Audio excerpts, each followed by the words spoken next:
Zoom. Cool. Oh, Pete, yeah. Well, welcome to Uncontaminated Sounds. Just my conversation series, which I've spun off from, at the time when I was documenting musicians backstage and candid, intimate moments. And I want to, dive deeper from the stills and into just exploring, why, people create and continue to create and stuff like that. So welcome. And Man, it's a real pleasure. well, generally, I just don't like to have intros, but I guess that it was just naturally flowing, so I went with it. um, so I, How about I make an intro, man? I of course, just met the other night, yeah, and I just found you to be such an engaging guy that when you mentioned this, I was really happy to have a chance to talk to you too, man. yeah, yeah, There aren't many. I don't want to say that because that sounds cynical. But when one meets a person who truly listens and engages in honest back and forth, conversationally, or I should say on the bandstand, Hmm. in the studio, in the classroom, then one should really hold tight to those opportunities to spend time. So that's why I'm really happy to be here, man. Oh, thank you, sir. Yeah. I found a knack. I just love conversations and ideas. In stories too. I'm fascinated with people's stories. No matter what medium or creative or non-creative, like everybody has a story to tell, and I just love Sure. conversing to all sorts of people, and that's why I love the city. It's just the random encounters in the city. Yeah. I just love those. Like I love just sitting. In the summer, I was just sitting. Generally, found myself having a habit every Thursday going into Bryant Park playing chess and start playing by myself, figuring out some problems, and then people just sat down and Sooner or later, right? Yeah. and asked if they wanted to play, and I'm like, yeah. And I met so many interesting people just by playing chess in the park. Yeah, I love chess, by the way, but. Yeah, no, it's stories. I love it too. I find it very interesting. My son, brilliant kid, he loves it too, and he beats me mercilessly, man. Really? Wow. Yeah, because I'm an improviser, right? Yeah, yeah. Oh, this is a good idea. Let me try this. And he, on the other hand, he's a great musician, but his work is he's a scientist. Oh, yeah. So he's more able logical. Yeah, steps out ahead. So I'm like walking along that, and it's like a cartoon where everyone knows there's a hole in the sidewalk. Yeah, yeah. Because I'm reading the paper or something, looking at my phone. Next thing you know, I drop right through it. Yeah. Although he loves me, so every now and then he'll go, "You sure you want to do that?" well, that's the thing. It's like, I'm more free form myself, of course, and but then with the pandemic or more downtime, I've been studying up on really chess strategy too. So it's like I've been picking up the language of chess. Right. Which is a definite language. Yeah. Well, that's why I was surprised that you were because music and chess and art too in science, everything has this foundational language, right? And constructs of the craft or whatever specific medium, but right. They all tie into mathematics in the end, right? The visual language, the musical language. I think everything does. Yeah. I think the question is, speaking for myself as a musician, I know from studying composition, and I, for example, during COVID, for those 2 years, I was playing Bach 5 or 6 hours a day at the piano, and found it super rewarding and because of what it does to your heart when you play it, but also the digging into it. Sorry about that. The digging into it and seeing how it's constructed, and you can see how it is analyzable, let's say, via math. Mm. Um, when hopefully you get the language so strongly in yourself that you're not thinking of it necessarily in mathematical terms, Yeah, but yeah, certainly, and I think really it's got to be true that almost everything can be analyzed, in terms of, geez, the weather, you yeah. know, music, Mm. football. It's all analyzable mathematically, certainly. But what I like is to get the language so strongly in that, well, it's like speaking English, right? Yeah, I mean, when I was a kid, they were still making you diagram sentences in English class, yeah. you know, which I didn't like at the time. But now, of course, I understand that through that work, one can have conversations and not lose the thread. It's Yeah. chops, right? It's skill that then allows you to express and feel. Yeah, well, yeah, basically what you're saying is you want to just intuitively understand it so well you don't have to think about it, Right. and just do it. And That's then that's how you create your own form of the language, whatever. right. If we're talking music, of course, but visual arts, or writing, of course, or even science. But I just always envy those people like writers and stuff who get to work with this end of the pencil too. yeah, Because when I'm up there improvising, man, forget it. You play, yes. it's out there now. Yeah, that's true. You get that real time feedback, and if the audience is like Well, not they feeling it, don't they don't uh, often know, I don't think. yeah, that's true. Which is why, as you know, because you've seen a performance, um, the general feeling you want them to have is that you love them, you're glad they're there, you love the people you're playing with, you're going to do your level best to feel and evoke. Mm, But I'm talking about like the little intricacies of God. I could have gone left instead of gone right, or whatever yeah, it yeah, was. The minute I start thinking about that, I know that I have to kind of recenter myself and get back into just the flow. yeah, yeah. And not to going back, I guess, more just like we'll start. I guess in a more biographical kind of question. How did you start this? Like almost 60. You said almost 60 years, not completely 60, but this intense breadth of work and this just long journey into music and pursuing it. How did that start? When did it start? About a week and a half ago. No. No, yeah, no, yeah, yeah. That'd be quite impressive. You're like, I think I have a little something for it. It feels natural. No, yeah, I yeah, grew up in Niagara Falls, New York, as we mentioned. My dad was a union pipe fitter, steam fitter. yeah. Worked in the chemical plants in Niagara Falls. Um, Strong guy. Never took a breath that wasn't for family. He grew up dirt poor, the son of immigrants, Mm, and he was 5 children, 2 parents, and a boarder in a 2-bedroom cold water flat till he got mm, out of high school. So that's what he came from. My mom was became more or less a housewife. She worked. She waited tables when my dad was out of work. He would be out of work for months at a time. Sometimes, early on. yeah, yeah. And so she would wait tables, and she worked in a bank for a while and all that. But mostly she was, a homemaker.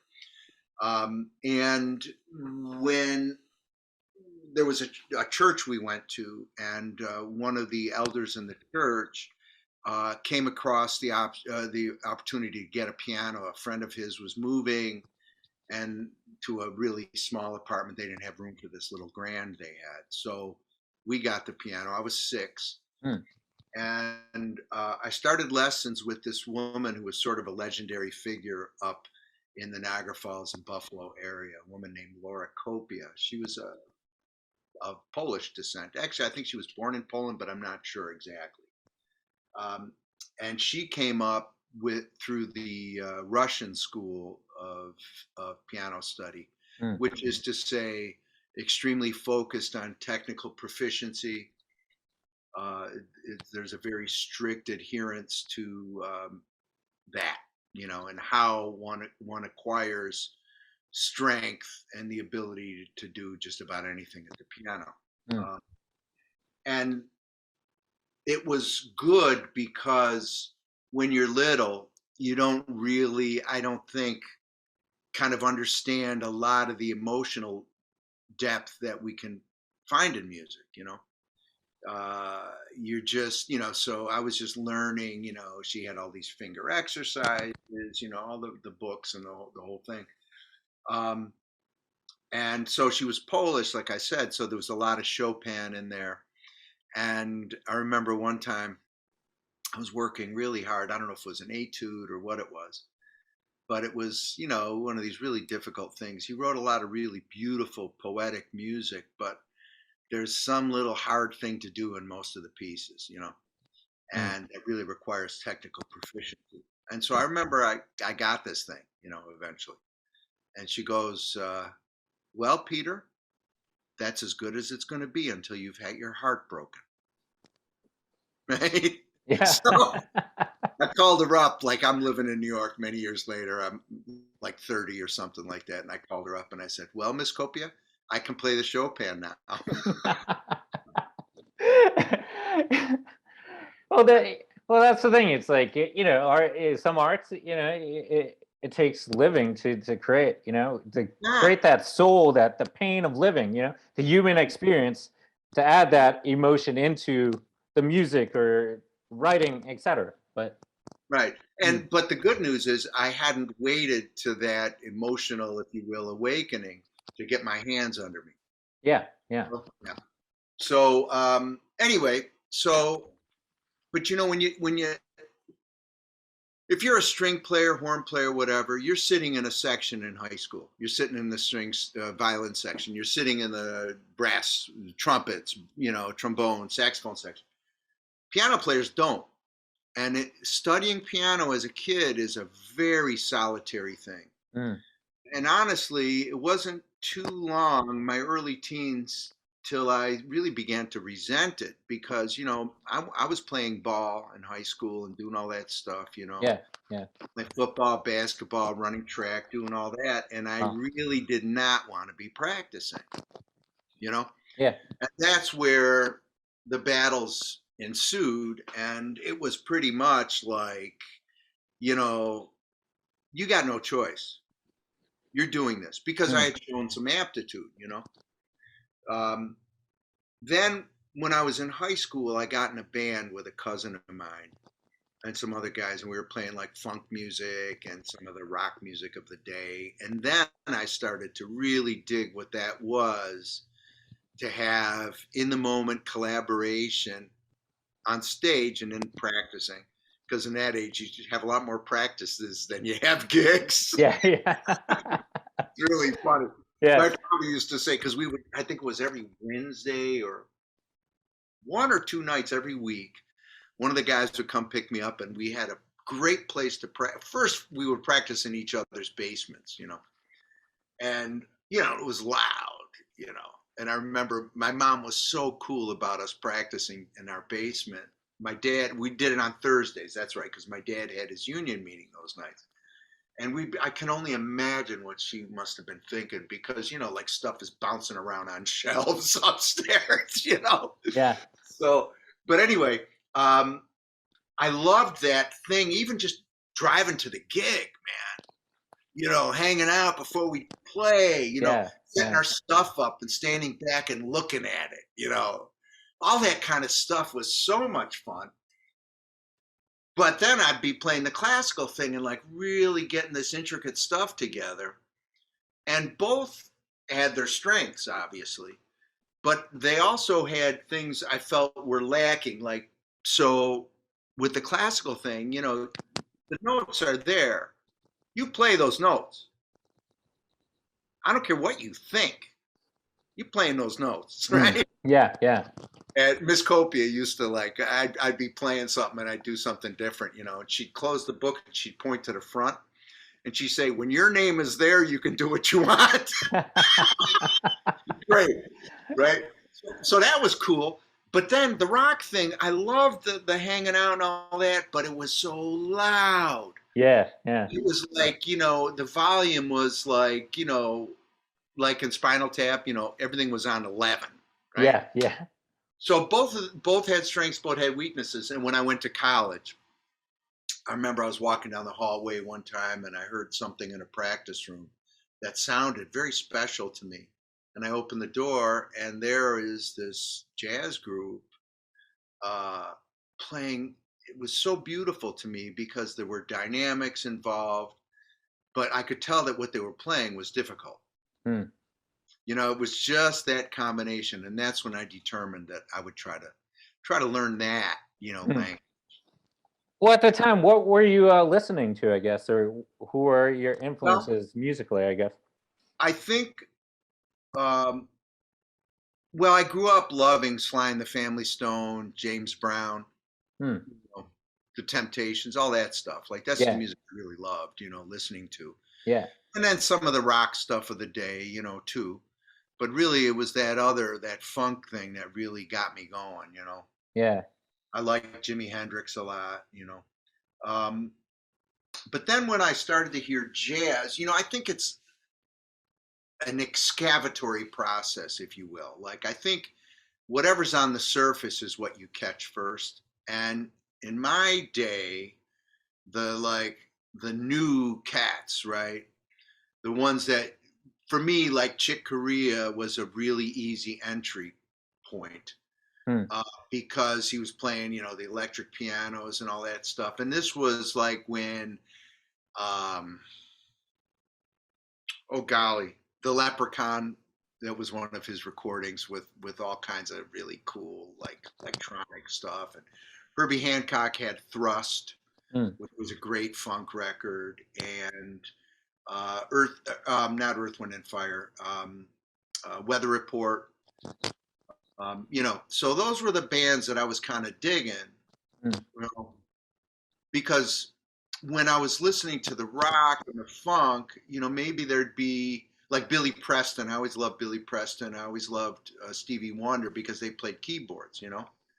But in the jazz thing, like if it's Chick Corea or Herbie or whatever, that piano thing is way out front, you know, and those guys were masters, you know, at the piano. I later found out, besides just the electric things. Yeah. So okay, so you're digging that really hard, and then maybe you read somewhere, or you go in a record store and you'd see something with Herbie Hancock's name on it. Well, I would get that and I'd bring it home, and it would be Maiden Voyage instead, right? I had this record. It was cool. I've forgotten what it was called, but it had piano work by Keith Jarrett, Herbie Hancock, and Chick Corea, like trio stuff, like sort of culled from different recordings. And I really said, wow, you know, gee. Little by little, then you start digging in a little more. Then okay, there's Herbie, and then you find his records with Miles. But then you look at that earlier Miles group with my favorite, Red Garland, playing the piano. And that's a whole other thing, right? Eventually, right now, you know, fast forward, you're digging Art Tatum, you know, Fats Waller and James P. Johnson and like that. Yeah. But you don't start, at least in my case, you don't start there. Because to me, when I would hear that stuff, it wouldn't speak to me so much because the recording quality, whatever it was, it didn't get me. Now I'm like floored by it, of course, you know. So that's, I think, one thing, Rob, that's a little different now, because for us, it was what would you find at the record store, or what would be playing on the jazz station from Buffalo. Yeah. Right. Which is different from growing up in New York, of course, you know. the record stores didn't have quite the selection. Kids that, so people in my contemporaries in New York knew a lot more than I did, when I got here. But anyway, kids now, man, it's great. My students, I run the jazz studies program at Purchase College. And these guys, man, they're checking out videos of, Miles and Coltrane and Monk. Like, it's right at their fingertips. It's fantastic. So I'm of the opinion that we're in a new golden age of jazz, because it's the young folk who are playing it and also sitting in the audiences. Because, I don't know if you noticed the other night when you were at my gig, man, it's all young people there. Yeah. Well, the table next to us, we were just yapping away a bit. It was kind of like, yeah, but that's okay too. Yeah, that really does not bother me, man, because look, they're having a night out on the town. That's true. Yeah. Who am I? I kind of feel like it's my responsibility to draw them in. In a way, it's missionary work, really. Yeah. That's why you see me talk to the audience. Yeah. Because I want them to know, look, I don't want to impose, but this is for you. And sometimes, like I used to, when I first moved to New York, I didn't know anybody, right? So most of the work I got was playing solo piano in restaurants, fancy restaurants, Yeah. So I would pick a couple who weren't listening to me per se. And I would just try to play stuff and kind of play with the thermostat and, see what I could do under what they were doing. And I would try to sort of help them along. It was really fun to do that kind of thing. Of course, there's always someone who's really had a couple too many. You're working in a place where they sell alcohol, man. Of course, yeah. I think I get loud if I have a few. Yeah. So that's true. It's very wise and pithy, but. Actually, I think it was just more annoying to me because I was just digesting the music, and absolutely. It was just like I was just trying to digest the atmosphere and the music, and I kind of just wanted silence more than yourself. I was just trying to immerse myself in the music. Let's face it, you were sitting right next to him. Yeah. No. Yeah. I was like, and it was just like, I was like, all right. But Derek was like, don't worry about it. But I'm like, I just like to tune in, I can dig it, man. Yeah. Well, you got to look on your right cross. Yeah. I'm a southpaw, man. I'm a lefty, Me too, actually. Yeah. Well, they say, we work on the right side of the brain, right? That's it, man. Well, that's why I paint. That's why I've been painting a lot during the pandemic, but Wright paints, photography has picked up, so I've gone with that. But I just love art, man, I found art later in life, I guess, because I have a degree in criminal justice, and you're talking about that. It's so cool. Yeah, and now I kind of see the threads of more with photography, kind of just having that investigative approach and my curiosity for life and with photography, you can do that. You can just go out with just a small little tool now, and explore your interest. And I guess that goes back more into anthropological kind of approach or sociological approach. But that's what I liked about studying criminal justice. It's more like the humanistic studies and how we interact as a society in our systems. And that's what still fascinates me. And I don't know where. Let me just ask you, not to change the subject so much, but kind of take 2 steps back. Is that painting over your right shoulder one of yours? Yeah, I did that. It took me a month to do, but I think last year. It was on a wood panel. It's great, man. Let's see what. Oh, wow. Man, that's fantastic. Yeah, it's on a. Dig it, man. it's on a wood panel, and Wow. I think I found it or just bought it from right across the street. I'm in Beacon, New York right now, and there was a woodworking shop that was moving, and she was selling all these pieces of wood, and I think I picked that up for cheap. She's like, "What are you gonna do with it? A table?" I'm like, "No, I'm gonna paint on it." She's like, but I'm like, "I'm an artist. I'm gonna use it Yeah. for a canvas. I'm not gonna just. I'm sorry. I'm not gonna finish it. Sand it out, put some varnish on it. Hey, like I appreciate the craftsmanship of woodworking, but I was like, Of course. Well, everyone's got their own thing. yeah, I'm like, I'm gonna use it as a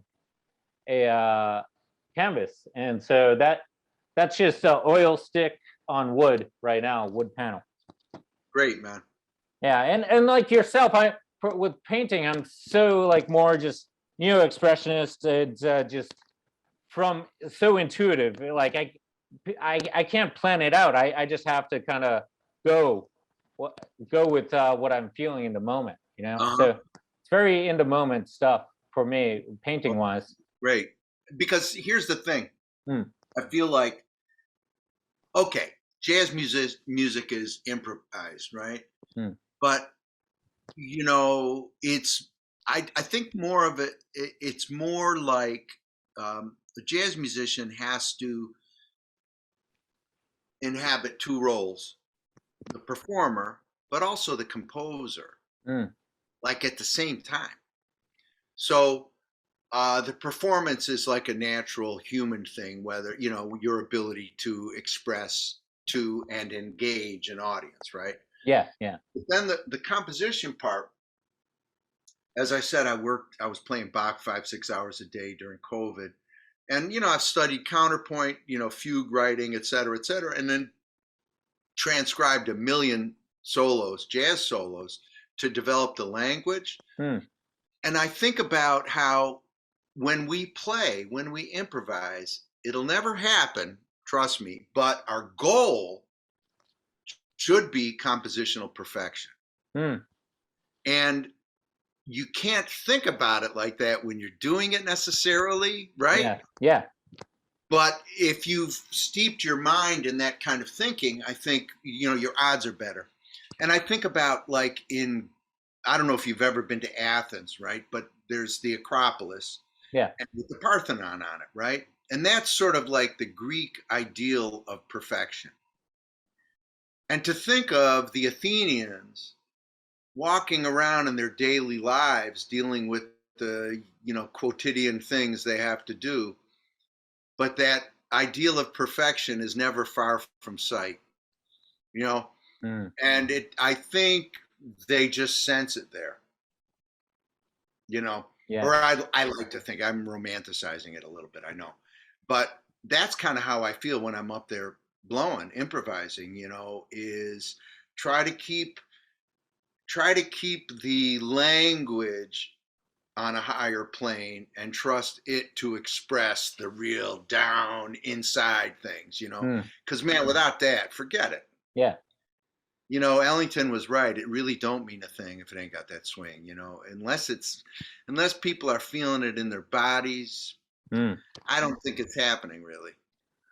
Well, that actually that was a great point where I was going to ask too, like when's the points when you initially start just by learning from other composers and musicians, and then when's the point where you build off that and turn it into your own language?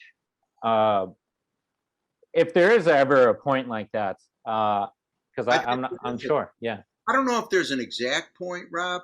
Yeah. I'm just thinking how put it this way, my son, he's 26 now, God bless him. But when he was a baby, pre-language, pre-verbal language, and you knew he didn't like something because he would spit it out, right? Yeah, yeah. When he liked it, he couldn't get enough of it, right? And little by little, as they hear you talk and they start to acquire, verbal skill, they'll be able to say, I prefer my broccoli steamed, you know, but they Yeah. can't say it then. They just, spit it out. And so I think it's kind of that way. For example, I just made this new record, this Leonard Bernstein tribute, right? And as I listen to it now, which, by the way, it's like the first record I've ever made that I can actually listen to. And those who are like, musicians will know just what I mean by that. It's hard, man, to listen to yourself. Yeah. But as I listen to it, and I'm able to listen to this one because the musicians I played with, Ugano Okegwo and Jeff Hamilton, are so great at what they do, but also they're such wonderful collaborators that as I listen now, I enjoy hearing our interplay. So I'm not just checking my thing out. I'm checking out how Jeff plays something and then I play something. And not that it's necessarily a repeating of what he played, but there's a flow, and vice versa, right? And hearing the connection between the bass and drums on the record. But as I listen to occasionally catch things I'm doing, I hear a line in my left hand and a line in my right hand in a canonical thing. And canon is like, well, it's like row, row, row your boat. You start a line, and before this line finishes, the other one comes in, right? Yeah. And that Bach uses that like crazy. It's a wonderful technique. But I'm hearing it in the stuff I played on the record. But it doesn't sound like mechanical and all that because it was happening in the moment, Yeah. So that wasn't intentional on my part. But the study was intentional. And I think, that's really, I told you when I first moved to New York, I didn't really know anybody, but I would go to the clubs and hear the greats. Yeah. There's one spot down in the village called the Knickerbocker. And the pianists like say, okay, so I'm playing the piano, right? And then there's the bass is right next to me on the left. There's a wall there, like a half wall, because the restaurant part is over there. And then behind me would be at about this height, actually, a wall. And then on the other side of that is the bar, but right there is a little shelf and some stools for people to sit. So they're looking over my shoulder at my hands. Oh, wow. The bassist, right? Yeah. I would say the Knickerbocker is a place where you could say your audience is truly behind you. Yeah. But anyway, so I used to go there and like grab that seat and watch Tommy Flanagan and Hank Jones and Jimmy Rolls, the great pianists of that day. And it always freaked me out, man, how at ease these great pianists looked. It just looked like it was flowing, man. I remember one time I had the image watching Tommy Flanagan play as though, they call it vinyl now, right? An LP. And, it's going around and you drop the needle and then you hear the music, right? And I had the feeling watching Tommy Flanagan one night, it just hit me, where it was like the line kept, the melodic line he was thinking kept playing. It just every now and then he would lift the needle. The record would keep spinning, the music would keep happening, but now he'd start playing again, as part of this extended statement. And it just struck me how easy that looked. And I was at the age where I'd go to gigs and I was just feeling pressure. I'm playing in New York, there are people here listening, and who am I, And I didn't have the ease with my language yet, Yeah. And so that's the thing that I appreciate at this point in my career, that I do feel more and more and more as though I sit down because of my preparation, and I can trust my preparation, and I can flow with what's happening. Trust my ears to recognize what's going on around me, and then hopefully come up with something that aids the greater good, you know? Yeah. Well, yeah, it seems like, no, like any, I think, craft, it takes that serious amount of study and just fascination, initially a fascination with or just a intuitive calling for whatever medium, and then you build upon that until you study until it just naturally flows from you, and then you can incorporate your own iterations of the language. But you first have to digest the masters prior to you, and then you continue to, really. Yeah, no, exactly. Not you never stop, but or you shouldn't anyway. yeah. Yeah. Wow. Oh, well, it sounds like kind of I was curious too, like, what do you see, like, music, spirituality, and like theology, and how do they all go kind of hand in hand, I feel like, I don't know, I'm talking to so many musicians and artists, I feel everything kind of ties hand in hand with I guess this archaic need to create, but also it all ties back to this kind of spiritual element too. I can't put words to it, it's hard to, but I've just noticed, if I reflect back through all my conversations so far, and like there's this spirituality element to it. I can't put words to it right now, Well, I grew up playing in church. Hmm. I told you I started playing when I was 6 up in Niagara Falls. Yeah. And, when I'd be working on pieces, I mean, even by the time I was 8 or 9 years old, if I had some little ditty worked out, my folks would call the pastor of the church, and he would say, "Yeah, have him play during the offertory tomorrow." So I would play this thing, and it was great to have that sort of open-hearted reception from people, if you will. Yeah. Yeah. And encouragement from them. And then when I was in high school, actually sort of a big moment in my life, I was playing football, and I had hurt my back the year before, and kind of got a real sense for just how much my teammates and coaches cared about me as a human. Not much. Yeah. That's the short answer. Yeah. You're on the field or you're forgotten. That's true. That's true. Yeah.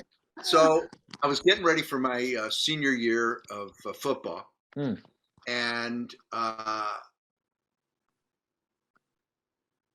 it was triple sessions in the summer.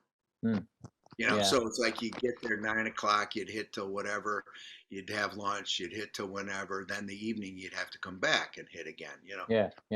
But I loved it. I loved that stuff because it was warm out, and you were sweating and you were working hard, and I loved it. But anyway, came the opportunity to go to play at this convention of the group of churches that my church belonged to, and with my cousin, who was a wonderful guitarist, Paul Chido, his name is. And the idea was we were going to play for this competition, and they were trying to choose a musical group to send as missionaries to Europe. Right? So it was a tough thing because I went to the coach and I said, "Coach, man, I got this opportunity to go do this thing." He said, "Well, I'm not sure your job's going to be here when you come back." Because at the time I was like a starting defensive end. He says, "I'm not sure you're going to keep your gig. Yeah. But do what you got to do." Right? So I go home, and my father's like, "Son, I can't tell you what to do. You know what you have to do," which was always his advice to me, and I hold it dear to me now. he's sort of my pole star, my moral pole star in a lot of ways. Mm. So I thought about it and thought about it, and I decided I'm going to play football. That's it. And then a buddy of mine called and he said, I've been thinking about your quandary. He goes, and I just want you, I'm not telling you what to do, but just remember what it felt like when you got hurt last year. Mm. I said, you're right. So I called the coach and I said, Coach, I won't be there this weekend. Yeah. I went to the thing. My cousin and I won. And we went to Europe the following summer. And we were playing in these Pentecostal churches in Europe. So we'd be playing and like getting this sort of energy going. And there were singers.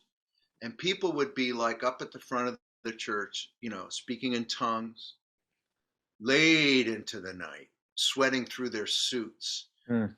This highly emotional, the Pentecostal thing is like a really very emotional and transcendental kind of a thing, accompanied by a lot of loud hollering and whatever, speaking in tongues, man. Yeah. Yeah. So that was my first experience with playing for people who were really, I don't know if you want to call it in the depths or in the height of this thing. Mm. Mm. Yeah, it was deep. And then when I went to college, I was playing in this little church, and it was like kind of a hippie church, and it was cool, and the band was smoking, because it was all guys from the music building, so it was happening. Yeah.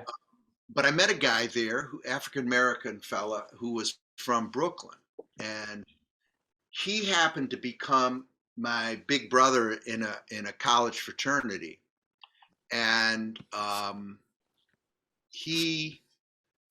don't know, we just got tight. Anyway, after he graduated, he went down to Atlanta to Morehouse College of Religion and became a minister. Oh, wow. Yeah. Yeah. And then he moved back to his hometown of Brooklyn, New York, right around the time I was moving to the city.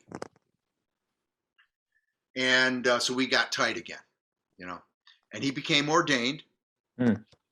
And he invited me to the church where he was working with a trio, and I wrote some music sort of inspired by Little David, right? And we played it, and it was really great. And then he got his own church, and he invited me in. Mm. It was an African-American Baptist church. And I did it for a little while, and then they invited me to become the minister of music there, and it was an entirely black congregation except for me, my son who came along right around then, and my wife, who was a wonderful singer, Jody Sandhouse, but she was Jewish, right? And so I took the gig, and I was there for 18 years. Oh, wow. Wow. Yeah. And that's another way to see how the great strength of music in certain settings, And my kid started when he turned about 8 or 9, he could play some drums, So he would play with me, and I had the choir, and I wrote all the arrangements for the choir. And it was fantastic. And then I started writing music for the choir, and I would use the Psalms as my texts, Yeah. And I made a record and a video called Joyful of a performance of that. And basically it would work where my buddy would be like the narrator. He'd read the psalm, and then I would have used that psalm for the text of the music, and then we do the thing, and then I'd have fellow musicians like improvising on it. I wanted to mix the spirituality of the gospel sound and the harmonies in terms of the choir with the excellence of jazz musicianship. That was my goal. And so so I did a bunch of those, and so I really enjoyed that. And then I'm sorry if I'm going on too much, but I think this speaks to what you're talking about. Yeah, no, keep on going. So I'm doing that and loving it. And then buddy of mine reached out to me that the Reformed Jewish temple where he worked was looking for a piano player, band leader. And so he put me in touch with the woman who was the cantor at the time. And we talked, and they gave me the gig, man. So like every Friday night, evening, and Saturday morning, I would be there after having talked with the cantor about what selections we were going to play, how she kind of heard them going, tempo wise, etc., feel wise. And then I would wrangle the band. It was like a quartet, right? Piano, bass, drums, flute, saxophone. And it's the same doggone thing, man. One day at the church, it was called DeVoe Street Baptist Church, one Sunday, we're playing and the singers are wailing. It's great, man. It's happening. Groove like for days, right? And I said to myself, why don't I ever feel this free on the bandstand? I'm not thinking about what I'm playing now, so to speak, but it's coming out just right. My instincts are using my tools that I've developed, right? And it's coming out beautifully, right? Not saying it was me. I'm just saying I realized the difference was that I was being truly a vessel for the music at the church. And so I started to bring that out on the bandstand, and it's really served me. But I find that too at the temple. So in churches and in temples, people are expected to come with open hearts. They come with open hearts, and you know that. And if you have an open heart, the music should work, right? Yeah, yeah. And I really believe that, you know, I don't have I don't have a religious stance. Be honest with you. I have had various religious stances in my life. You know, as you can tell, I'm talking about the Pentecostalism, all of that, man. Yeah. I've been through the gamut of it, you know, and spent some time as a Catholic. So, I mean, I know all that stuff, you know, and now I'm at the temple 13 years. So I really love that tradition too. The Reformed Judaism thing to me is wonderful. Yeah, yeah. Because it's focused on repairing the world. You know, tikkun olam means to repair the world, so that creation is not completed. It's up to us through our gifts to aid in the nice completion of the world, right? So I have found that that's like a way to live my life, like sort of on a plane of take care of business now, make sure your heart is open, try to be forgiving.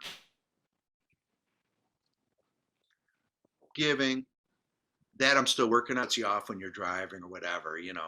Yeah. Trying to keep working on the forgiveness part, but remain open to people in conversation, to people on the bandstand, to people who may be in the congregation. Try to feel what they need.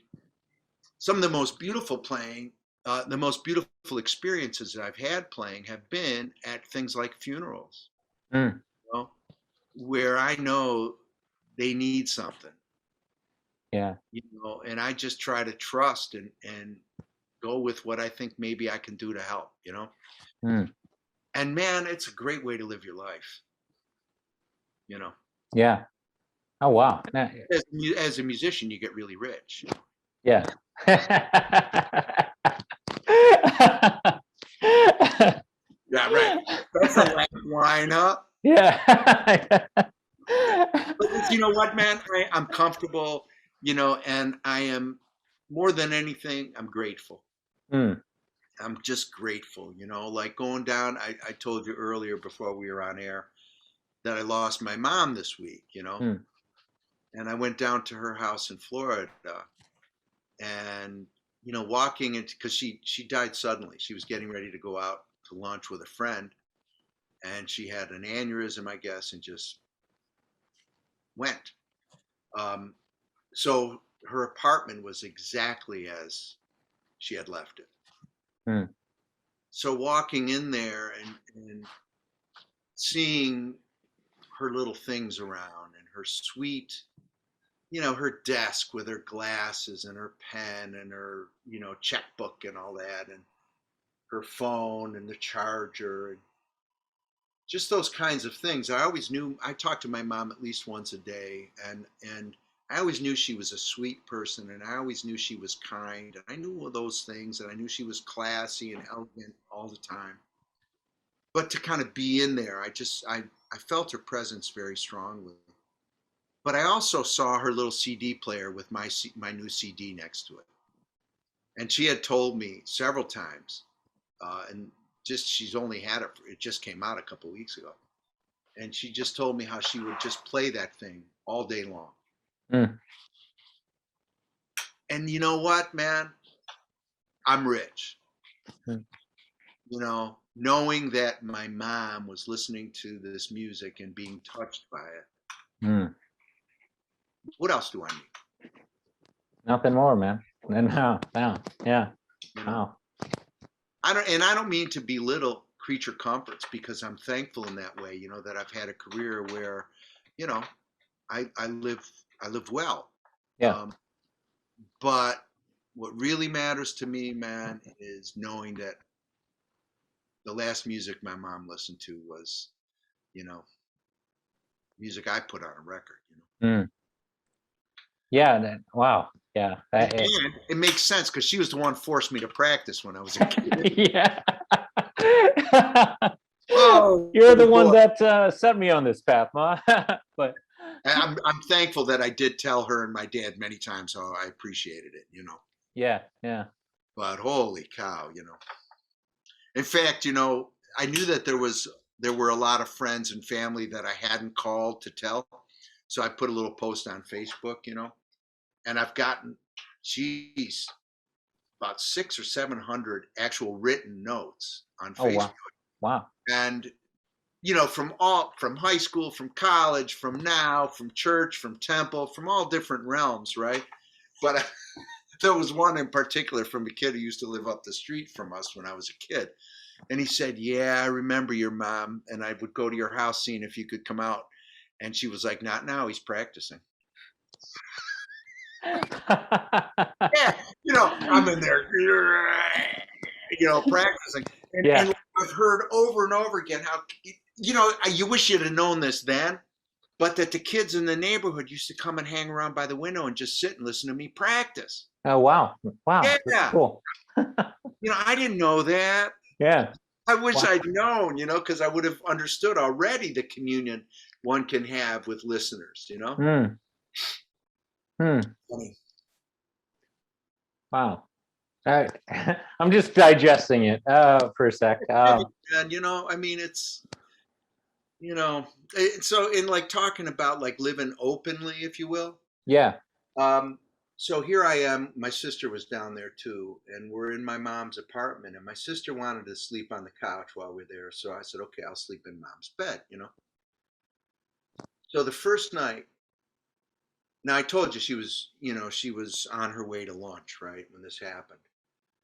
And I'm in bed, I'm asleep, and I had this almost like a half waking moment where I was talking to my mom on the phone, as we did every day. And she said, "Well, I was getting ready to go out, and that's the last thing I remember," she said. And then she said, "Don't worry, I'm with Dad." And I just felt this flood of well-being, I mean, already today I wanted to call her, you know. But somebody told me, "Well, now you can talk to her whenever you want," And I have had that experience in the wake of my dad's passing a few years earlier. Mm. He was my best buddy, and I could always talk to him about anything. And whenever I'd ask him for advice, he'd go, "You know what you have to do. I can't tell you. You know what you got to do." Mm. And so him, and then her thing was always, "No matter what you decide, I'm still your mother. I still love you. I still worry about you. You know, she says, you'll see, no matter how old you get, you still worry about them, you know. Yeah. And so I have that, I feel, I don't know, Rob, I kind of feel it all around me, you know. Mm. And so I haven't yet sat down to practice. You see, I'm at the piano now. And it's been a week now since I practiced. And I'm hoping I remember which way the high notes are.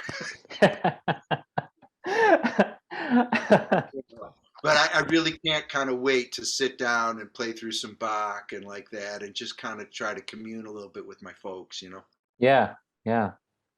And you reside in the city these days, or?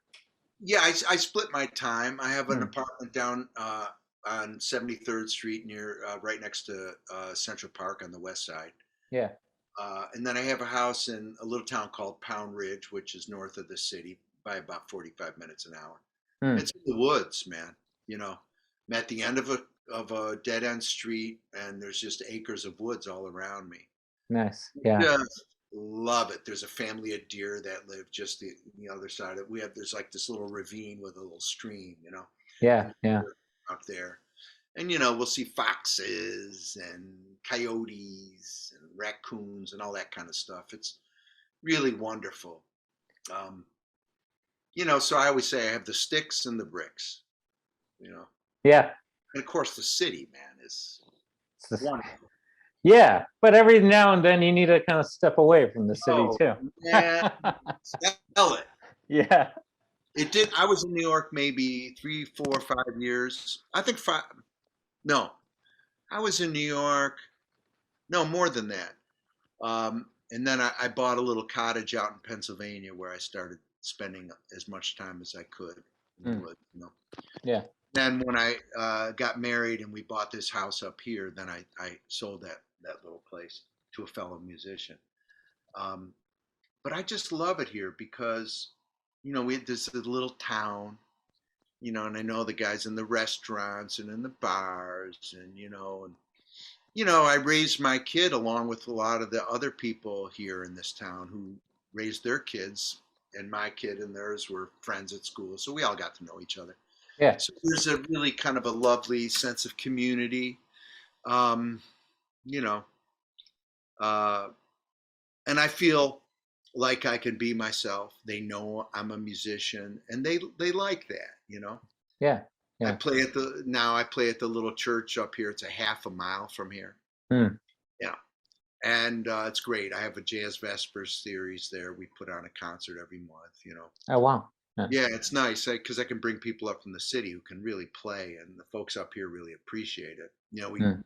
we get listeners from all around the community, of all different, you know, faith communities or none at all. You know, um, so, but then, man, the city is just great. You know, Yeah. Yeah. I mean, come on, you can go out and get your doors blown off any night of the week by some great music or play music. You know, Yeah. got a bunch of stuff coming up, performances in New York that I'm looking forward to, and school starts again on Monday. Our Mm. semester we reconvene. Are you in person these days or Yeah, virtual? we're in person. Cool. Yeah, you Yeah. have to wear a mask, Yeah. but we're in person, and you know, it just feels so good to be with the kids, you know, because Mm. they're hungry for the music, Yeah. they're hungry for the language, and I'm hungry to share, Yeah. Yeah. and I learn from them, you know, obviously, you know, I So learn from the process of teaching. what do you kind of tell them, like if they want to really fully pursue a career in music? What do you, what do you kind of I guess instruct, oh not instruct them, just I guess key points of advice of like Right. the artist or the musician's life, because it could be a time, particularly starting off hard. You know? Yeah. Yeah. Well, yes. I mean, to underline your point, I mean, when I was a kid, when I first moved to New York, you know, I would get gigs, and those gigs would pay in real dollars. I'm not talking about adjusted dollars. Yeah. Yeah. about what gigs pay now, if not more. Mm. Mm. Rents are about 10 times what they were. Yeah. So consequently, a lot of young musicians end up having to have a bunch of roommates and like that. But be that as it may, the first week of classes, I really like. I mean, I'm chair of the program, right? So I could likely teach whatever classes I felt like teaching, but I like teaching the freshmen and the sophomores Mm. because I think it's important to inculcate in them the sense of community. As I said, when I moved to New York, I didn't know anyone. And as I got to meet people, I didn't find them the most welcoming bunch. you know, I was fresh meat and I was there to take their work. Yeah. So it was not nice. It was not nice at all. It really tested my courage very Mm. much um, and my determination. So, first day of classes, I tell the freshmen, look to your right, look to your left. With any luck, these are the faces you're going to see in 40 years. So, start acting like it now. Mm. When we compete, the price goes down for everyone. Yeah. You can be inspired by each other, but don't make it competition. Be your colleague's biggest rooting section. Mm. And it works, man, because I believe almost without exception, our kids love each other. And I see it, man. I mean, this past weekend, I worked with a couple of student people, a drummer and a bass player who graduated many years ago, Mm.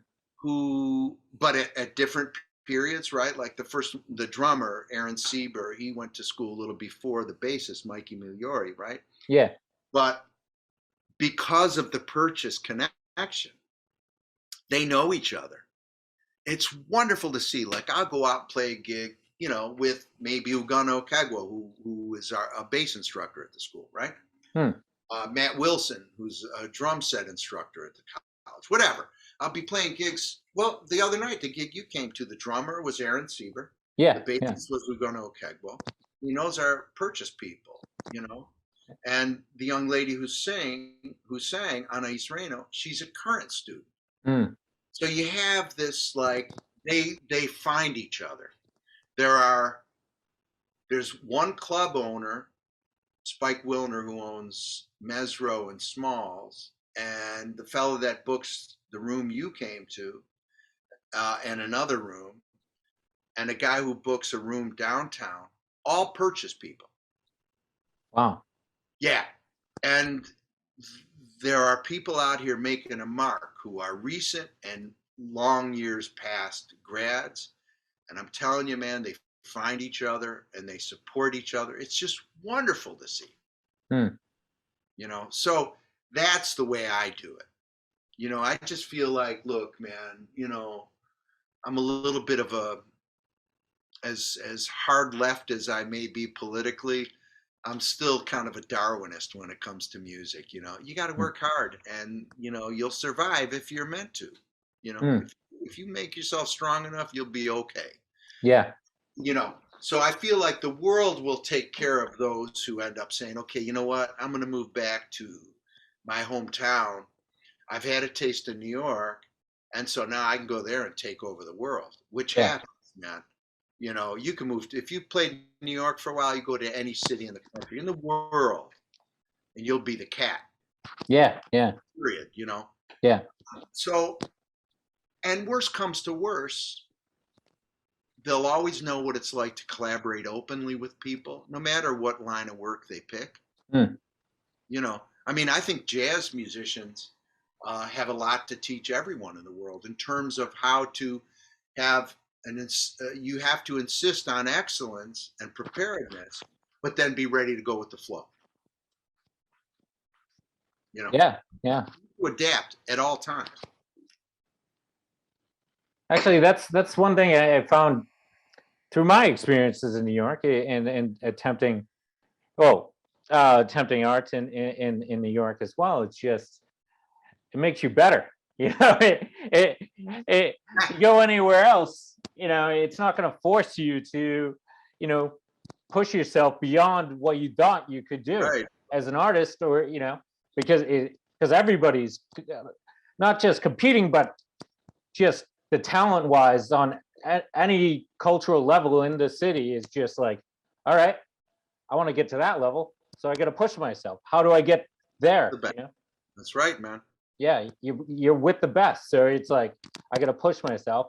You know, whatever medium, but musically, you know, it's like, all right, you know, but I love that. I love the city. You know, it's like some people, the city initially will knock you down several times or more, but I think if you're meant for the city, you just keep on coming back, because like, you kind of can't help yourself. Yeah, no, it's like I mentioned to Derek the other night when we were walking to the venue. It was like, it's like I've had my hardships here, but I'm not giving up on the city. I love this city, you know, and that's why being in Beacon, I just jump on the Metro North and boom, I'm right there in 90 minutes in Grand Central and off. But I need another house. Like, I need a place in the city. I need a place up here too. But right now, financially, it's like, oh yeah. Well, that'll happen at some point. It'll happen. You know, if that's what you want in your life, then you're going to direct your life toward that goal, and you'll have it. You know, it's funny though. I never like came to the city regarding like, oh, I got to be a photographer. It was like more like on a whim after like I was in tech in Boston. I was in UX design and in what design? UX, user experience design. Okay, I dig. Right. So thinking about how like yourself would interact with an interface and designing interfaces and thinking about the end user. So, you know, you have deep research into, you know, how one would the user to human or would actually interact, and you make corrections on the interface based off of if people are finding the right information, you know, or if they're getting lost in your website, you get that feedback due to research, and then you make those corrections on the. That's cool. Yeah, so it's basically, I think you have a lot of psychology behind it and research, and they call it human computer interaction as well. That gets into heady stuff as well. But I on a winner after a contract in Boston, I was like, Boston's getting too small, man. I was like, I had a vision of New York, and I just picked up and moved to Brooklyn in late 2016 on a whim. And I found some guys who were into camera work. I picked up a camera and I was just doing a lot of street photography. And I met my current partner who saw my images sequenced on the wall, and she pushed my images to Paste Magazine. And often I was running, capturing music in 2017 on assignment. And then actually that year, 2017, had my first show in Chelsea. So it's in my blood. I know it. My grandfather I never met. He died when my mom's father died when she was 16, and actually her mother passed away when she was younger too. So I never got to meet her parents. Her father was from Poland. Talk about Polish. Picos, you know, Picos, the Polak. But he apparently back in like the 30s, he was accepted over there in one of the highest art schools in Europe. But he had to go. He couldn't go because the world, you know, the Nazis invading Poland, and they had a farm apparently. And I've seen luckily some of his sketches and little drawings survived, and my mother had them, and I've seen them. They're beautiful, wonderful. And I think I've reflected on this and like, why am I doing this now? In the last couple of years, I'm like, I have to. It's just in my blood. I guess I'm connecting with him because my mother was an excellent artist as well, but she taught for 35 years in public school, and really? She never fully pursued art as a full-time living, and I'm like, I just have to do art. Like art is in my blood and I have to. So it's it's been a crazy journey. Like I've never expected any of it to happen or any of the attention and press or etc. And I think like I'm more in tune with visual language, more like painting and stuff, but I'm more right now, in the last couple of years, I've been known for my photographic work. And, and, every day though, in the morning, I have a typewriter and I'm just like typing away. So I basically have a manuscript of more stream of conscious stuff. So I love poetry, but I haven't found. I just like, what do I do with it? But I think I where I was getting with it, that was like, I think if you're meant, I don't know, call whatever destiny or just lineage, art is to be. It has to be in your blood. I think like you have to just do it because you must. I think not for any reason of trying to get fame or etc. If you just go out and try to create just for attention, it's never going to work. I think it has to intrinsically flow from your heart, your soul, your spirit, your lineage beforehand. And with all that, I think, and then with like proper training, though I've never had proper art training. It was just, I've always had the acuity of pick up a pen and I can draw you most or more abstract stuff, but it's just natural knowledge to me. But right. I think I think I was going to ask, like, when is there a point where, say, if you would say to students, like, when is there a critical point of like, if everything's kind of going wrong, nothing's working out for you, auditions, etc. When is the point where you like, oh, when should I give up and go or do something else? I don't. That's an excellent question. I think one should always expect that moment will come up, because I don't know. Well, maybe I do, but I'm unaware of knowing any musician who doesn't get to that sort of crossroads. For me, I remember I'd been in New York about 4 or 5 years, 5, 6 years, something like that. And I was working real hard and I was making a living pretty much, playing those solo gigs and everything. But I found too that I was taking a lot of gigs, which when you're first on the scene, you have to say yes to everything. You really do. Yeah. Because you never know. You will always learn something in every situation if you have the state of mind to make sure you do. There's always something to learn from every situation. It's good to broaden your network, so to speak, and you got to make a living, right? So at a certain point, though, I remember I had a gig over in Jersey. It was a wedding gig, and I was playing with a really wonderful bassist named John Goldsby, who lives in Germany now, plays on the radio orchestra over there in Cologne. Anyway, I remember getting in the car after the gig, and it was particularly difficult, this gig, in terms of just a lot of things. And I remember us sitting in the car afterward and saying to each other, did we move here for this? He had moved here he's from Louisville, Kentucky. Yeah. And we were just like, man, is this why we're here? And I had a student at the time who was studying law. And I always loved the law. I still do. If there's a Supreme Court confirmation hearing, I'll watch that gavel to gavel. It's a little more difficult now because the senators tend to pontificate, and it's really difficult. I like it when it's really like sort of an erudite, aerified conversation about the law. Yeah. And cases, I just love that. And I tend to think of the law as sort of the arbiter of what's true and good and correct.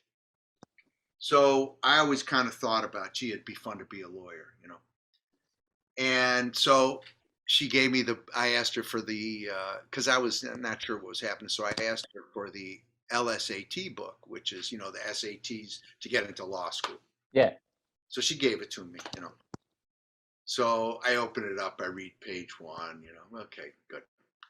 Turn to page 2. Okay, on page 1 it said X, that's what didn't it say about X, that, and I'm like, page 1, that's already before. Right? So I closed the book and I went back. Yeah. And I know tons of friends who, same thing. In fact, we were talking about Gary Smullian the other day, who's a mutual friend of Derek's and mine. Yeah. And he's a great musician, wins a downbeat poll every year as best baritone saxophonist, et cetera, et cetera. When he got to that point, he went and studied to become a chef. Oh, wow. He became a cordon bleu chef. But he saw what that life was like. They call it under the hood, that heat. Oh, yeah. You don't start as the chef. You start as a line cook, prep cook. Yep.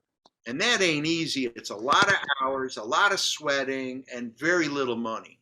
Oh, yeah. No, it's crazy. So he picked his horn back up. So with a renewed dedication, I must say, because I feel, we talked about New York before, and I think it's a crucible, where one is put into extreme heat and pressure, the mortar and pestle kind of a thing. You're ground up, and in almost a metallurgical sense, you become some other finer metal, and so I look at those times of, and then I was looking, well, maybe I'll go to the Swedish Massage Institute. Yeah. Because I think there's a lot of great healing done by massage, Oh, yeah. Yeah. And I was taking yoga and I was studying Alexander technique and all that kind of stuff. And I was looking at those as possible ways to make a living.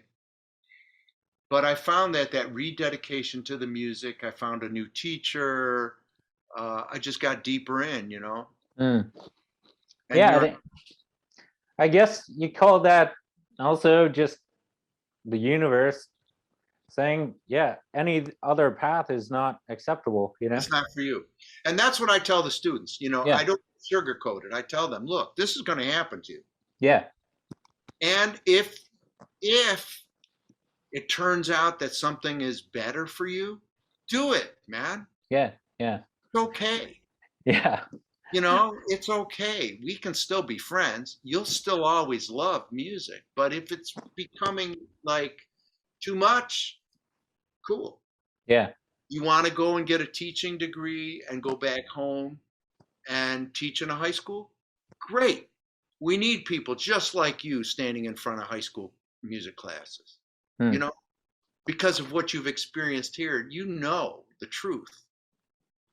So I don't think it's a bad thing, man. Yeah. This is not easy. And that's great. Yeah. Yeah. Sorry, I was just trying to digest that. It's just like, yeah, no, it's such a intangible, like, question of like, yeah, it's like, how bad do you want it, like, or like it's hard for me to articulate because I've never planned this out. I was never coming to New York to be an artist per se. It was just I had this intangible vision of New York, and New York just dragged me in, and I'm here. And the consequences of that was, picking up the camera and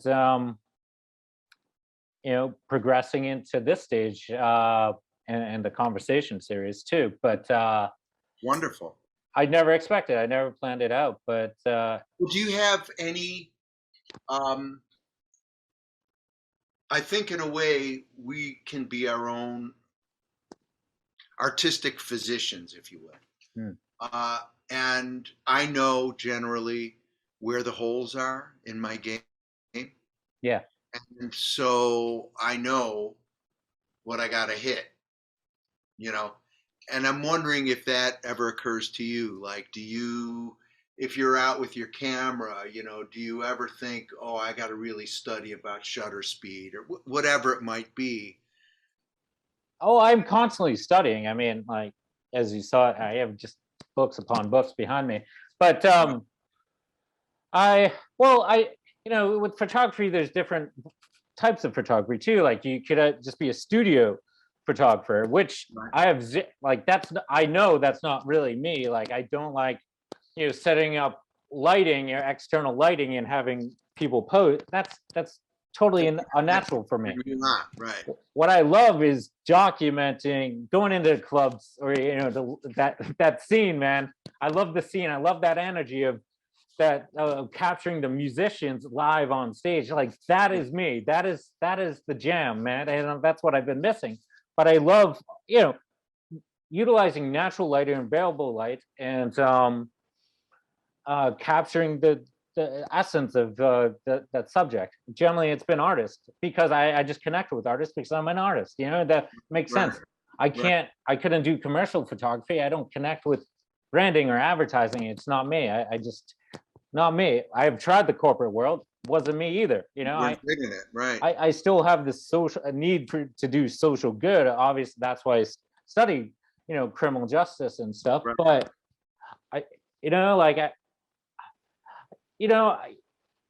of course, I think my holes are more just like, how do I present my work? I have probably almost 1,000 pieces of or 1,000 images, and I just don't know how to edit them or like put them into a breath of work. But actually, it's funny. I have a meeting next week with a publisher, and my wishes with that is to put together maybe not only imagery but also transcripts from the show and stories. I've had along. Yeah. That's nice. Yeah. So I have probably a Zoom meeting next week with a publisher, and which is actually, I've made so many close connections via this series and artist friends, and more than I've made at home, And when I go home, like, my old friends from home don't connect with me anymore, because I'm like, I found myself. Myself is an artist, and I connect with art. I just love art, man. Like funny, like, people come to New York and find themselves. Yeah. Right? Yeah. It's like, this is the true set. This is me. This is it. This is it. No, we don't know that. Like, or I don't know. I didn't know what was drawing me here. Yeah. I just knew something was drawing me here, man. Yeah. I felt it. I said, oh, I gotta go. Yeah. Without knowing, It's hard to. By little, you're like, oh, I've been here a year. I've been here 5 years. And then at a certain point, you realize you've been here longer than you've been anywhere else. Yeah. And that's when it starts to really hit you, like, wow, I'm a New Yorker. Although I've lived in New York since the early 1980s, and yet I still don't feel fully of this place. Yeah. I know my way around it, and all that, and I know what's happening. But I still feel like I'm a kid from Niagara Falls, like there's a certain familial feeling that I still have with, with cousins and with anyone else of whom I meet. Yeah. So that's kind of cool too, Well, yeah, I feel that. I feel like I'm just like a guy from Boston, and New York is like, screw you, Boston, So, but. Well, I'm glad you said it. I was really trying not to. I'm a sports fan, right? Yeah, go Pats. No Sox. Yeah. Of course. You're supposed to say that. Yeah. Well, I'm loving this rivalry with the Pats and Bills. It kind of reminds me now. It's like there's finally some competition in the AFC East, where it's like, people were getting tired of the Pats just winning the division constantly. So now I'm liking this competition of, great. I love Allen's ability, his skill, his tenacity. His tenacity. Yeah, that's it. I just love it. He's just got this never say die feeling. And I'll tell you what, man, that will make him a saint in Buffalo. Yeah, yeah. Because people in Buffalo want to see you work hard, man. You know, everybody in Western New York works hard. They know. I mean, my dad worked in the chemical plants in Niagara Falls. You know, I respect people who get their hands dirty. Yeah, yeah. You know, and that's Josh Allen, man. Actually, tell you a quick story. One time I was walking across Houston Street. I lived for many years down in the Village on Houston and 6th Avenue. Yeah. And I was walking across Houston, and there was a lot there that they were going to excavate and turn into a building. There was this little corner of the lot, maybe 20 feet by 20 feet, something like that. There was a guy in this little sort of miniature backhoe just digging, and like, have you ever watched a person that really knows how to run a backhoe? It's incredible. Yeah. I mean, it's like this fine, they're sitting in the cab, and there's like this almost a fine motor coordination, picking stuff up, putting it over here, you know. And I was just watching it in awe of this guy's expertise. People walking back and forth, back and forth, back and forth. And I'm just standing there looking at this guy, you know. And I sense another guy next to me. We're the only two people really sitting and just digging this thing, right? And I look over to him to say, is this incredible or what? And it's Arthur Miller. Oh, wow. Yeah. No way. Yes. And to me, that was beautiful because it shows that Arthur Miller was an observer, which is why his work is, I mean, who else could have written about Willy Loman but someone who knew the human condition? And you don't know the human condition only by living your own life. Exactly. Yeah. You have to kind of observe and exchange, you know. But man, that was like one of those things in your life, you know, first only in New York, right? Yeah, yeah. But then, man, to like, holy, Arthur Miller, man. The guy who married Marilyn Monroe, you know. That's so crazy. I mean, okay. Yeah. Death of a salesman in The Crucible, they're okay. But he married Marilyn Monroe. Yeah, right? Yeah, it's like, yeah. Please, yeah, fine, but yeah. She was married to Joe DiMaggio and Arthur Miller. But I think he was a very special person. You know, I think the whole scene kind of, it was sad, you know, kind of chewed her up and spit her out, you know, because I think she was a fragile and rarely gifted person. I really do. You know, I mean, when you see her really act, my goodness.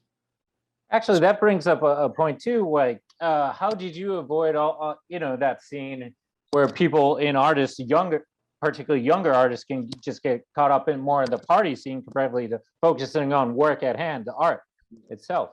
Well, who says I avoided it? Well, I don't know. Maybe I'm making an assumption. Right. You know. Right. Well, I moved when I was 24. Yeah. Yeah. Right. I lived in Brooklyn for a couple of years. Then I had a 1-bedroom pad in the Village. Right. Yeah. I didn't get married till I was 38. Yeah. Right. So that's a lot of years of being a single guy living in New York. And, you know, it was a scene. And I will say that I had a lot of fun, but I don't take any credit for this. I think I'm blessed not to have, except for playing the piano, an addictive personality. Yeah, yeah. So that I would dabble in things and have a blast, right? But then not do it again tomorrow. Yeah, yeah. You know? Yeah. And I was young, and so I would kind of hang out at the clubs and watch the older musicians. And most of what you see in the clubs, even though we know there's stuff going on in back rooms and all that, most of what you see is a guy having a drink. Yeah. Yeah. You know, so I mean, I would have a pop here and there, um, but as far as I was never ever interested in like that hardcore heroin and all that because I knew too much about what it had done to our greats. Yeah. Yeah. And again, I did not have an addictive personality. I was kind of okay with not feeling that thing that Yeah. they say it's marvelous. They say Yeah. the feeling is indescribable, but it kind of scared me.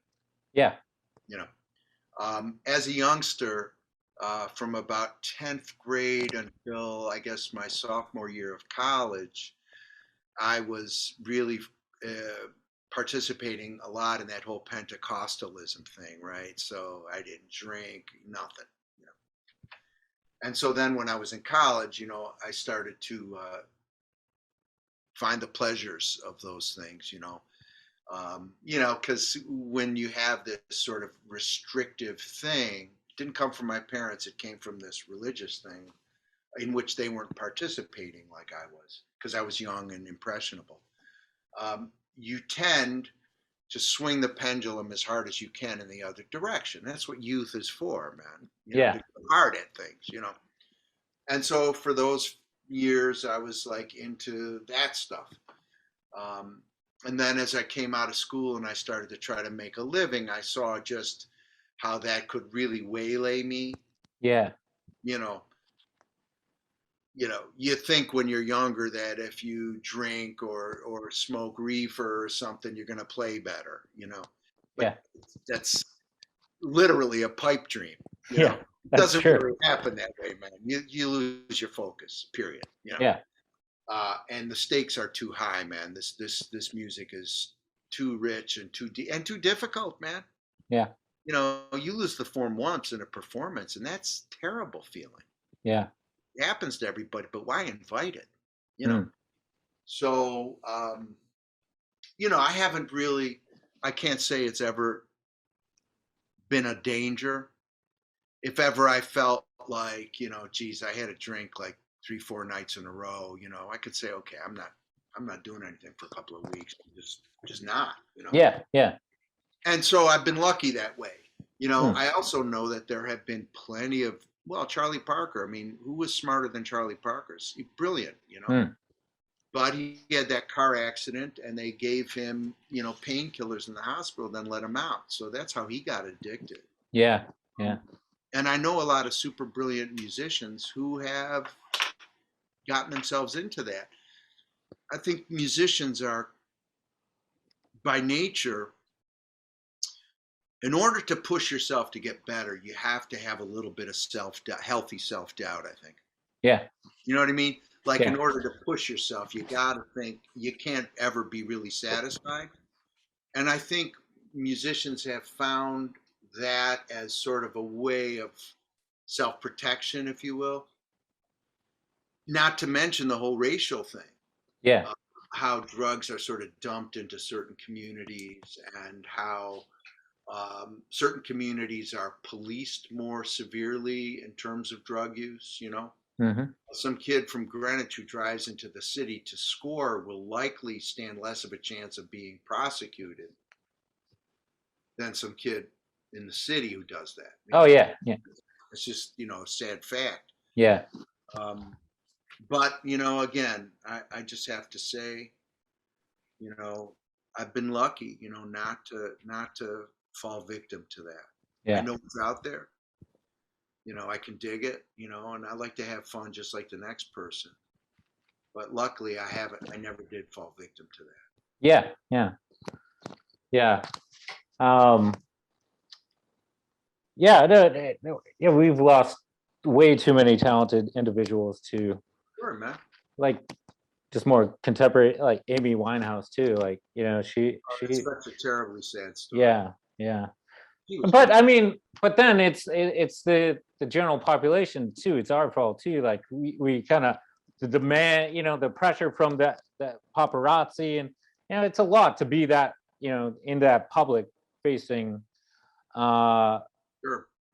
that public facing, I guess, right? Yeah. Well, it would require a certain skill set. Yeah. It would require, I think, a lot of familial support in your youth, to where you would have a certain confidence in who you were, what you thought was important in life.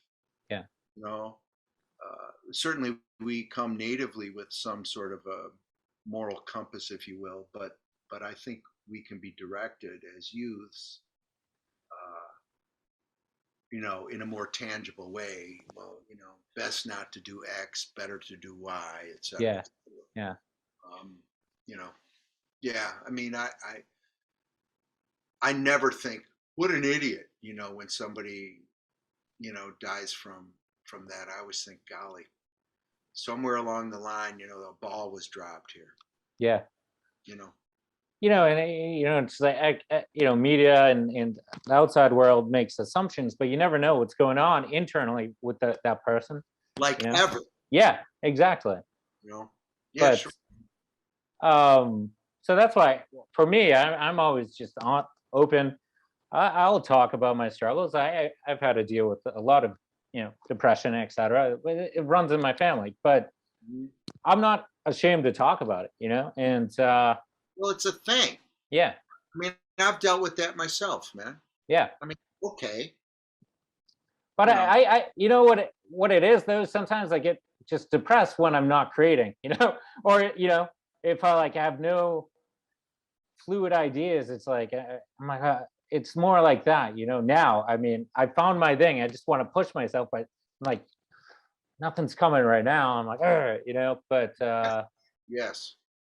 I had a friend once who used to talk to me about times like that, older than I and a little more, world-wise. And I remember she said that she compared it to a farmer leaving a field fallow for a season. And the important thing is that, as she described it, was that you don't worry so much about that particular field that may be fallow right now. Make sure you tend to one of your other fields. So, you're having a hard time composing right now. Okay, well, really get into listening. Analyze some scores, whatever it might be. There's always something you can do. Yeah. Because a rising tide raises all boats, right? Yeah. And then when the time comes, you'll be on fire for the Lord again, and you'll have all this new information and skill to plug into your art, Yeah. That's what I found. Because, man, when you do it for a long time, as I have, you're going to have these ups and downs, emotional and otherwise. And it's just part of it, man. So you got to learn how to deal with it and, not throw up your hands and just give up. Do you convey that to your students at all? Yeah. Oh, yeah. Oh, yeah. I'm wide open with my students. Cool. Yeah. I mean, I'm real insistent on excellence, punctuality, hard work, looking right. Yeah. I bust them on that. I'm tough in class. Yeah. Yeah. But they also know I love them. They also know that I will never hide my own failings from them. My screw ups are numerous, and I share them with my students. Yeah.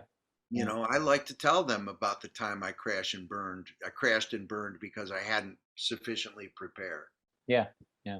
Because they know, oh, okay, it happens to everyone, but guess what? He bounced back and here he is. Yeah. And I think that's important. There's like a little bit of a rabbinical part to the job that I really love. Because I know these people. They're musicians. They're trying to get better. Every day they seek out beauty. Yeah. So I mean, how can you not love that? Well, it's like a boxer, though. You get knocked down, you got to get back up and fight. Get up. Yeah, yeah, Get up, man. yeah. Um, Unless somebody gave you money to stay down, then. depends how much money. You're like, get out of the game for a couple mil? Yeah, sure. Whatever. Yeah, that's fine. You know. Find me in Costa Rica at that time. But, I'm good after that. Yeah, that's fine. But right now I'm fighting. But actually, I was gonna kind of wrap up with, like, obviously New York, one of the best cities in the world for, music, art, culture. Besides New York, any other city or town or venue that would be considered one of your favorite places to perform or visit? Yeah. I like the Northwest a lot. I've had a lot of fun playing in Portland, Oregon. Had a lot of fun playing in Seattle. I love San Francisco. It's a wonderful city to perform, but also to walk around and get inspired. I like the North Beach area. Yeah.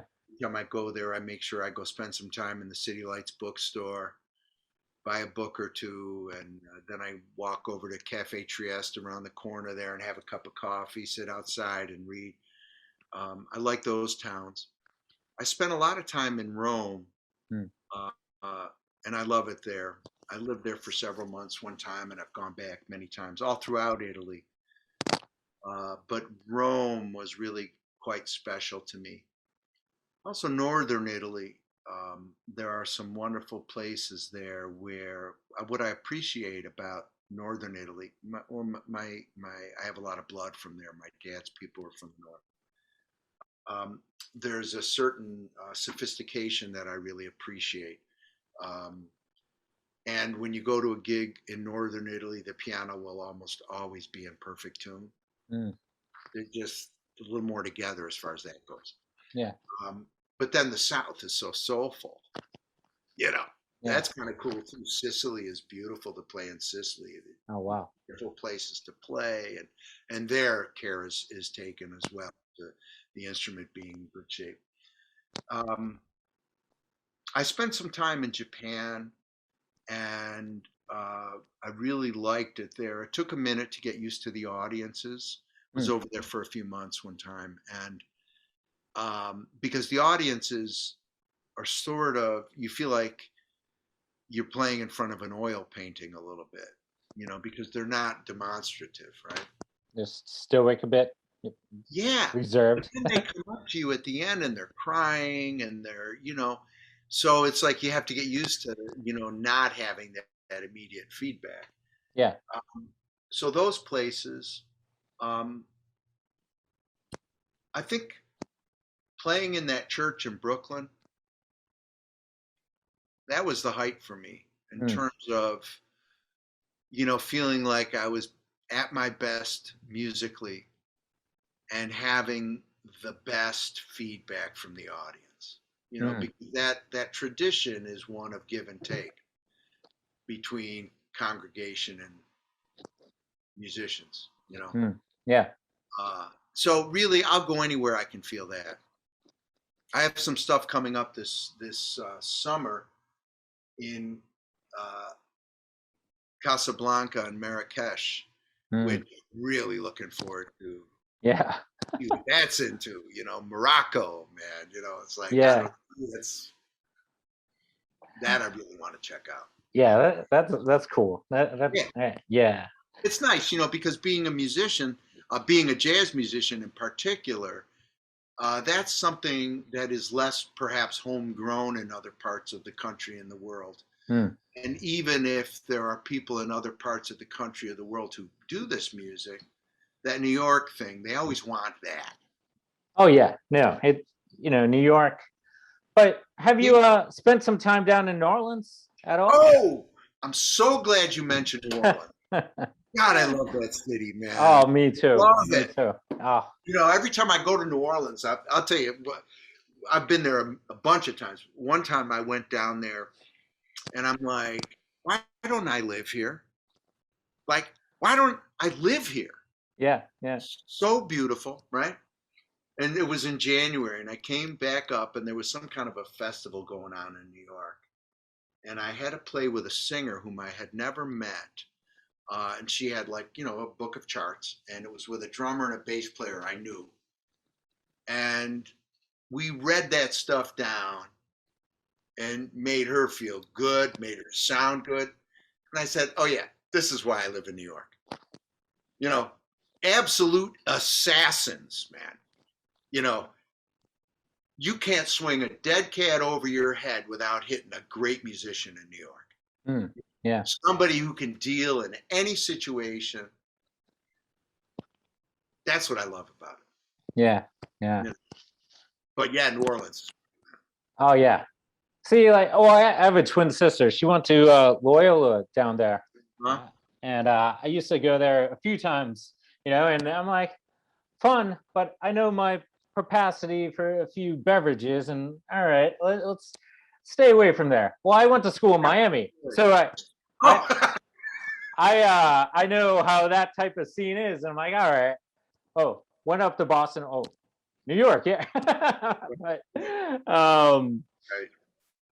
oh yeah, it's such a cool town though. The vibe, the French influence. You seem like you're in a different world. You don't feel like you're in the States. It's just wonderful. And the music, by the way. Oh yeah, and I really love that it's that black people and white people work together so comfortably. Like in New York.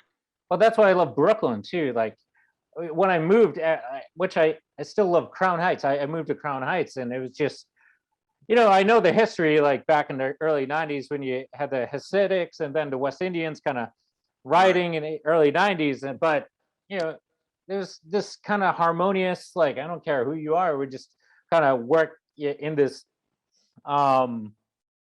community together, I guess. It was more of acceptance. Well, it's hard to hate people you sit next to on the subway, man. Yeah, yeah. That's Because true. you see people on the subway with their little kid or with their bag from Macy's, around Christmas time, and so it's really clear the humanity of everyone. If you're at all open, you can see. I'm not saying we're all alike, because I really am glad we're not all alike. I really love the cultural differences. Yeah, yeah. But in the ways that are most important, the ability to love, and to exchange with people. In that way, we are the same. How we express those things can be different. Yeah. As I already described, from the congregation or audience, in a church, in a black church, compared to how maybe it was in Japan, right? But they still love it. Yeah. And there's still the communication. It's just expressed different. Yeah, yeah. Yeah, for me, if I had to live anywhere else, I often think about it. I think I would live in northern Italy, San Francisco, Portland, Oregon, or New Orleans. I think those would be the places I would like to be. If not New York. Yeah, yeah. Well, but yeah, New York is New York, though. Hey, there's New York, and every place else is camping out. Exactly. Once you're in, it's hard to leave New York. That place I was telling you about before, that bar, the Knickerbocker? Yeah, yeah. They have a pewter ashtray nailed to the wall in the bar, and on it says, "When you leave New York, you ain't going nowhere." Yeah. And Pete, I guess just to wrap the conversation, you have a new album out now, or is it being released It just came out 2 weeks ago. I don't have a copy of it right here, but it's called On the Town. Pete Malinverni plays Leonard Bernstein. And it's a trio recording featuring Ugono Kegwo and Jeff Hamilton. And it's, basically a bunch of his music that's New York centric. So from On the Town, Wonderful Town, and West Side Story. I had originally put the music together in his centenary year, his 100th year, I wrote a four-horn book, uh, and featuring Joe Lovano, and we put it on a couple times. But then after that, I started playing the music on trio gigs and found how much I liked it. And I was ready to do another trio recording this year. So booked Van Gelder's studio and went in and did it. And, as I said, it's like the first record I can remember making that I can listen to like right away. I can listen to it and I dig it because I hear the interplay between us all. And I'm really thankful, man. It's getting great airplay. Already a bunch of nice reviews. So, I mean, not that makes a difference, but what it tells me is people are hearing the music. Yeah. It's all I want. I just want the music to fall on people's ears. Yeah. I mean, I'd like people to purchase the thing. They can go on my website, PeteMalinverni.com. They can purchase the record if they want. Yeah. Or they can, on the various streaming platforms. Great. But I'm just as interested in them hearing it at all, because I made the record with extreme care, and with, I think, the right attitude, of taking this great composer's music and respecting it while putting our own twist on it. And there's, if listeners can go online and look it up, there are several videos now, studio shot videos of us playing the stuff in the studio as it is on the recording. So that's kind of a cool way in as well. Yeah. Oh, wow. Very cool. And also for people in the city, where could they see you perform next in the next couple of weeks, or whatever your schedule is? This coming week, I'm playing at a place called Ornithology in Brooklyn. It's owned by a man and his wife. He opened Smalls and Mesros many years ago. Mitch Borden, his name is. And he's opened this great little down feeling nice little nightclub in Brooklyn. So I'm playing there, playing back at the place where I saw you, Django. I'm playing at a place downtown called Casa Cipriani. I'm playing again at Smalls and Mesro. A lot of stuff in New York. People can go on my website and see what I'm doing. Yeah, the calendar and stuff. Cool. Well, Pete, I'm sure we could converse so much longer, but we did pretty good. Yeah, no, we definitely had a nice conversation. I'm just gonna hit stop record and thank you so much for being here on Uncontaminated. I'm just gonna hit stop recording, and then I'll just finish wrapping up off record.